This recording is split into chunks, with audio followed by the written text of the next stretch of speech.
গত কয়েকদিন আগে ওস্তাদ মামুন ভাইয়ের সাথে একটা মিটিংয়ে আমরা কথা বলছিলাম যে তরুণ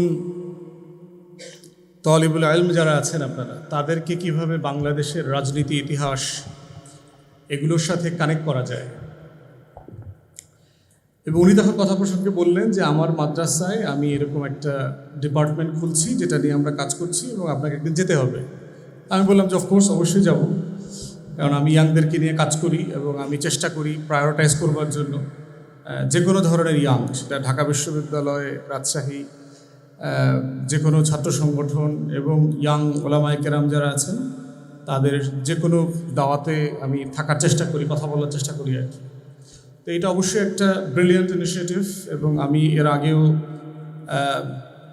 ওস্তাদ মুসা আল হাফিজ ভাই আছেন, ওনার কয়েকটা প্রোগ্রামে আমি গিয়েছি এবং মুসা ভাইকে আমি একই কথা বলছি যে আপনারা যারা তরুণ ওলামায়ে কেরামদেরকে তৈরি করছেন আপনাদের এটা একটা ঐতিহাসিক দায়িত্ব এবং জুলাই গণ অভ্যুত্থান আমাদেরকে এই স্পেসটা করে দিয়েছে।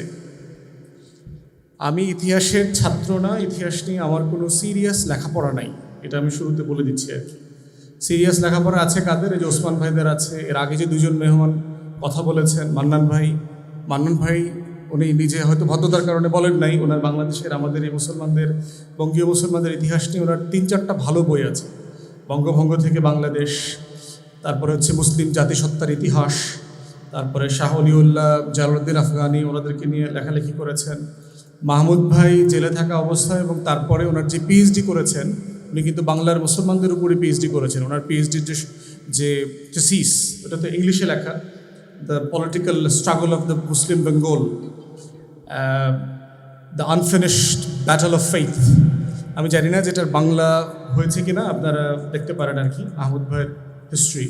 তা আমার মনে হয় যে আজকে তো একটা ইন্ট্রোতে এসছেন সবাই, ডিপার্টমেন্ট যারা চালাচ্ছেন তাদেরকে অনুরোধ করব যে এই লেখকদেরকেই আপনারা যদি টিচার হিসাবে কয়েকটা সেশনে নিয়ে আসতে পারেন, তাহলে দেখা গেল যে মান্নান ভাই ওনার বই নিয়ে সিরিজ আলোচনা করলো এবং আরও কিছু বই উনি লিখছেন এবং ওনাকে আমি বহু বছর থেকে চিনি।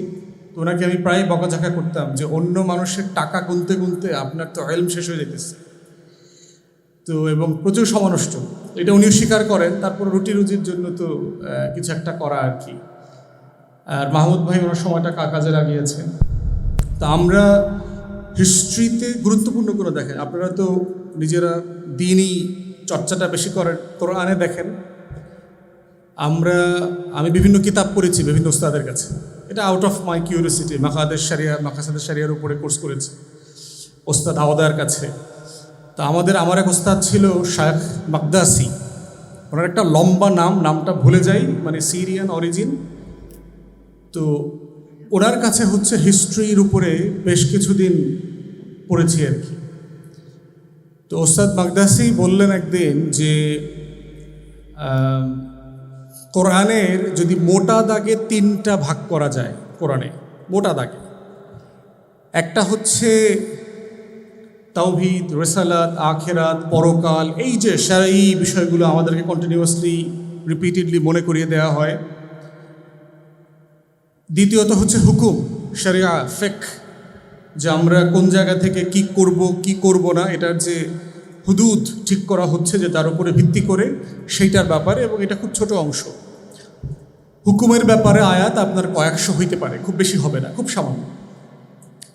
থার্ড বড় চ্যাপ্টারটা হচ্ছে কিসসা, কাসাসুল আম্বিয়া। দেখবেন ওমর রাদিয়াল্লাহু তাআলা আনহু একদিন আল্লাহ রাসূল সাল্লাল্লাহু আলাইহি ওয়াসাল্লামকে এসে বলছেন না যে কোরআন পড়ে তো মাঝে মধ্যে মনে হয় যে এটা মুসা আলাইহিস সালামের উপরে নাজিল হয়েছে, কারণ এত বেশি বনি ইসরাইলের আলাপ করা হয়েছে সেখানে।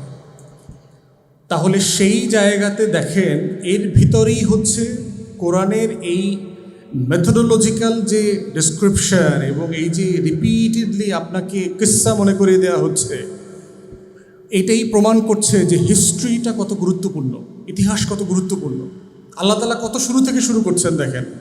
ফেরেশতাদেরকে বলতেছে যে আমি একটা নতুন প্রাণী তৈরি করতে চাই, বনি আদম নামে একটা কিছু তৈরি করতে চাই। আল্লাহ বলতেছেন না ফেরেশতাদেরকে, সূরা বাকারা থেকে শুরু করে প্রচুর বিভিন্ন জায়গাতে আসছে।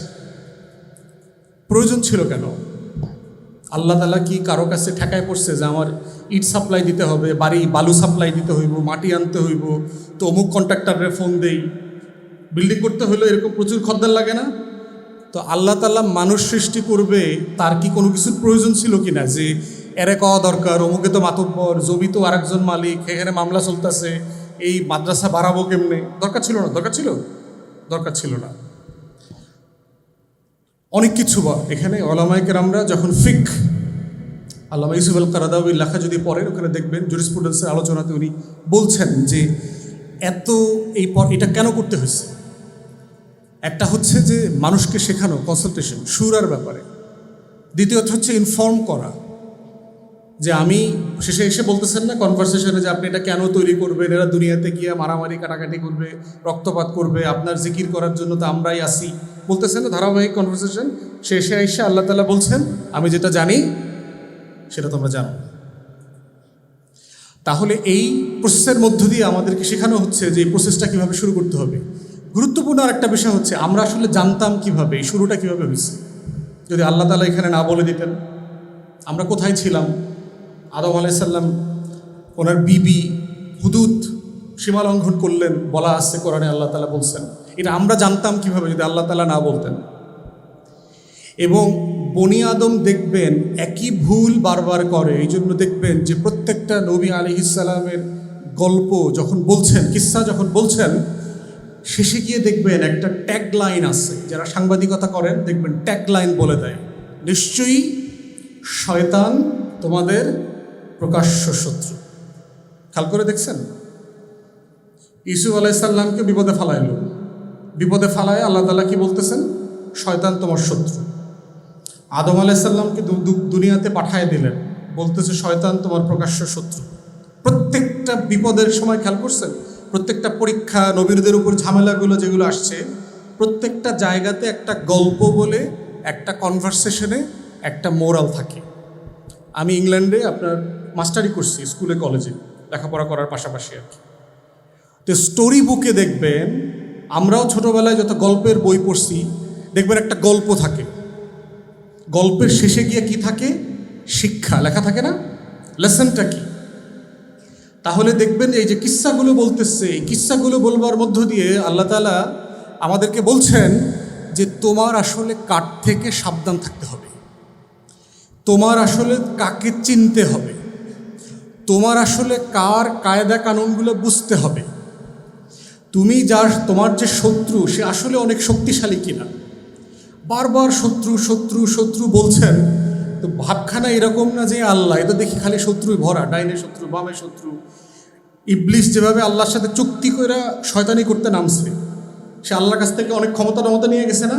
শিরায় শিরায় হাঁটবো, যাহা খুশি তাই করতে পারবো, এখানে ঢুকতে পারবো, এখানে ঢুকতে পারবো, ওয়াসওয়াসা দিতে পারবো, মানে চুক্তি করে শয়তানির চুক্তি আল্লাহর কাছ থেকে ক্ষমতা নিয়ে আসছে। এখন দেখা মনে হইতেছে তো অনেক পাওয়ারফুল। তো এই শত্রু নিয়ে আমি এই দুনিয়াতে কেমনে বাঁচব? তা আল্লাহ তাআলা বলতেছেন সূরা ইউসুফে, বলছেন না ইন্না কানা কাইদাশ শাইতানা দাইফা,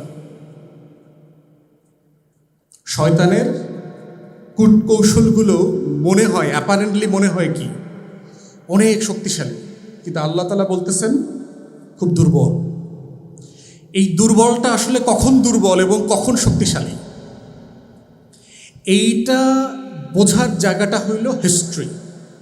আপনি যখন আদম আলাইহিস সালামকে কিভাবে বিভ্রান্ত করেছে, আপনি যখন ইব্রাহিম আলাইহিস সালামকে কিভাবে বিপদে ফেলছে, ইউসুফ আলাইহিস সালামের সাথে কিভাবে প্রতারণা করছে, এই প্রত্যেকটা ঘটনার সাথে যখন আপনি নিজের জীবন, সমাজ এইটাকে মিলায় পড়তে পারবেন, তখন বুঝবেন যে আসলে শয়তান কখন শক্তিশালী এবং দুর্বল। এবং আপনি দেখেন প্রত্যেকটা ঘটনা, আমি হিসাব করে দেখেছি যে এত নবী, আল্লাহ রাসূল সাল্লাল্লাহু আলাইহি হাদিসে বলছে 1 লাখ 2 লাখ 24,000, আমরা তো জানি না, কিন্তু অ্যাটলিস্ট 25 জনের নাম জানি, তাই না? অ্যাটলিস্ট 25 জনের নাম জানি। তাহলে বাকিদের নাম বলা হইল না, তাদের ঘটনা বলা হইল না, ওয়াই? এইখানে উলামায়ে কেরাম, তারিখ ফিল ইসলাম নিয়ে যারা লেখাপড়া করেছেন এবং উস্তাদরা আছেন, তারা বলছেন যে এই 25 জনের জীবনের বাইরে মানুষের জীবনে বড় কোনো ঘটনা ঘটবে না যেটা তার জানা দরকার। তাহলে আল্লাহ তাআলা আমাদেরকে দুনিয়ায় পাঠাইছেন কি অস্ত্র ছাড়া শত্রুর মোকাবেলা করতে? অস্ত্র দিয়ে পাঠাইছেন। সেই অস্ত্রটার নাম হইল ইতিহাস। যে আপনি প্রত্যেক নবীর সাথে শয়তানের ঘটনা ঘটে যাওয়া যে ঘটনাগুলো আছে, এইটা যখন আপনি বুঝবেন এবং আপনার জীবনকাল বিবেচনা করে আপনি এটার সাথে তাল মিলাইতে পারবেন, তখন বুঝবেন যে আসলে শয়তান শক্তিশালী না। কিন্তু যিনি পারবে না তিনি তসলিমা নাসরিন হয়ে যাবে। পরিষ্কার না? যিনি পারবে না তিনি সালমান রুশদি হয়ে যাবে, কারণ তার মোহর পড়ে যাবে চোখে, কানে, কলবে। বলছেন না আল্লাহ তাআলা যে ওদের চোখ আছে দেখে না, কান আছে শোনে না, কলব আছে বোঝে না। উলাইকা কাল আনআম বাল হুম আদাল। শুধু পশু বলে নাই, চতুষ্পদ পশু বলে নাই, তার থেকেও খারাপ বোঝ। অথচ এই মানুষ কি আল্লাহ তাআলা সূরা ৩-এ বলছেন আহসানি তাকওয়িম, সর্বোচ্চ সুন্দর করে in every aspects of life, তার ফিজিক্যাল বিউটি, তার মেন্টাল ক্যাপাসিটি, তার স্পিরিচুয়াল অ্যাবিলিটি, সবগুলোকে সামনে রেখে সে সবচেয়ে বেস্ট অফ ক্রিয়েশন। সেই বেস্ট অফ ক্রিয়েশনটিকে আল্লাহ বলছেন যদি এই শর্ত পূরণ করতে সে ব্যর্থ হয়, তাহলে সে হচ্ছে চতুষ্পদ জন্তুর থেকেও খারাপ। তাহলে এই শর্তটা বুঝবেন কিভাবে, মানবেন কিভাবে, পালন করবেন কিভাবে, এই পুরোটা হচ্ছে ইতিহাসের দায়। যে আপনি নবীদেরকে বুঝতে পারছেন কিনা, নবীদের ঘটনাগুলো বুঝতে পারছেন কিনা। এবং আমি হিসাব করে দেখেছি যে আমাদের জীবনে, মানুষের জীবনে মেজর যত সংকট আছে, তার প্রত্যেকটা সংকটের রেলেভেন্ট ঘটনা, এক্সাম্পল আল্লাহ তাআলা কোরআনে আমাদের সাথে বলে দিয়েছেন। এর বাইরে আপনি ব্যক্তিগত বলেন, লেনদেন বলেন, আর্থিক বলেন, পারিবারিক সমস্যা, সংকট যাই আছে, আপনি দেখবেন প্রত্যেকটা জায়গাতে লেসন আছে। এই জন্য আল্লাহ তাআলা বলছেন তোমরা কি চিন্তা করো না, তাদাব্বুরের কথা বারবার বলছে না, তোমরা কি ভাবো না, তোমরা কি তোমাদের আকলটা খাটাও না, আল্লাহ বলছে না, বারবার বলছে আকলটা কি খাটাও না। এখন ইতিহাসের কোন জায়গা দিয়ে আকলটা খাটানো শুরু করবেন, এইটার জন্য হচ্ছে আপনার ট্রেনিং দরকার, এটার জন্য হচ্ছে এই ডিপার্টমেন্ট, লেখাপড়া, ওস্তাদরা হেল্প করবেন আপনাকে এই জায়গাটা ধরে দেওয়ার। স্যাডলি আমাদের এই সাবকন্টিনেন্টে লেখাপড়ার অনেকগুলো সমস্যা আছে এবং এখন প্রায় বলা হয় যে এখন লেখাপড়ার মান খারাপ হয়ে গেছে, এটা হয়েছে সেইটা হয়েছে। ইনফ্যাক্ট আমাদের লেখাপড়ার মান কখনোই খুব বেশি ভালো ছিল না। এইটা শুধু এই জেনারেশন অটো পাস করতেছে, GPA 5, এইটা সেইটা, ব্যাপারটা এরকম না। আমাদের জেনারেশনে লেখাপড়া বলতে কিছু ছিল না এবং মাদ্রাসার অবস্থাও কিন্তু একই রকম।